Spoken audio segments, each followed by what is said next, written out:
মানে আলোচনা চাইলে সারা রাত করা যাবে, আলোচনা বড় করা যাবে। কয়জন পাঠক কয়জনকে দেওয়া যায় না, সেটা হচ্ছে ভিন্ন।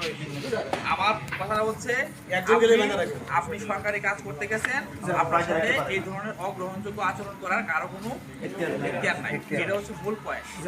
আর যেটা বললেন আমরা জনগণের সাথে কথা বলছি, ঠিক আছে। এখানে আমি বেশিরভাগই দেখতেছি যাদের চাকরির বয়স হয়তো 2 বছর 3 বছর 4 বছর 5 বছর, কিছু আছে সিনিয়র। আমার চাকরির বয়স হচ্ছে খুব বেশি তা না, কিন্তু মোটামুটি এর চেয়ে একটু বেশি, স্যারদের আরো বেশি।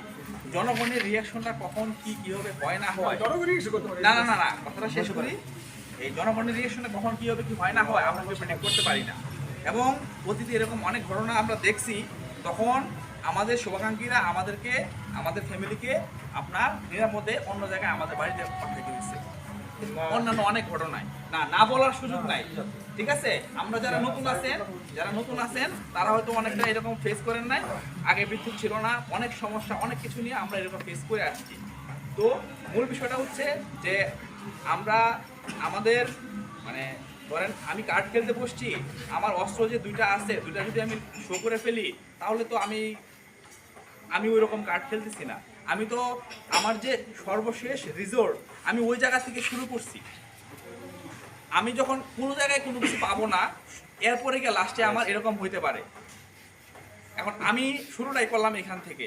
এই বিষয়টা মানে আমাদের একটু ঠিক আছে, মানে আমি প্রথমেই বললাম ইকবালের সাথে যে আচরণ করা হয়েছে এটা যে আমার সাথে করা হয় নাই, আমি এটা বিন্দুমাত্র মনে করতেছি না। অলরেডি যাদের সাথে আমার বিভিন্ন সময় কথাবার্তা হয়, আপনাদের সাথে আচরণে, আপনাদের সাথে কথায় কীরকম ভাবে আমি ইন্টারাক্ট করি সেটা বুঝতে হয়তো অনুধাবন করতে পারবেন যে না আমি রিয়েলি এটা মিন করতেছি কিনা। কিন্তু এই আমরা যে পথে যেভাবে ইয়ে করতেছি এটা কিন্তু আসলেই ভালো কিছু আনবে না। এটা হলো আমার অনুধাবন।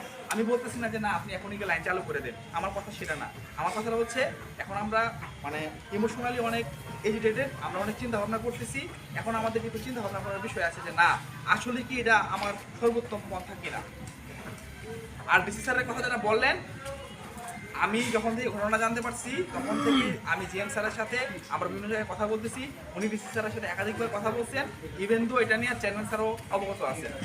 চেয়ারম্যান স্যারের সাথে জিএম স্যারের নিয়ে কথা বলছে। আমি চাচ্ছি যে বিষয়টা আমাদের স্যার এখানে একটা সিদ্ধান্ত ব্যবস্থা আছে যে আপনাদের ওখানে কি হয় জানান, যদি না হয় আমরা জামালপুরের কোথাও টোটাল লাইন বন্ধ করে দিব। এখন এখানে এই সিদ্ধান্তটা চাইতেছি। এখন এই বিষয়টা যে এখন আমি কি জানাবো, আপনাদের মতামত এখন এই মুহূর্তে যদি এই জিনিসটা যদি সার্টিফিকেট দিতে হয় আমি চাচ্ছি আর কি, সবার কাছে জানতে চাইতেছি না।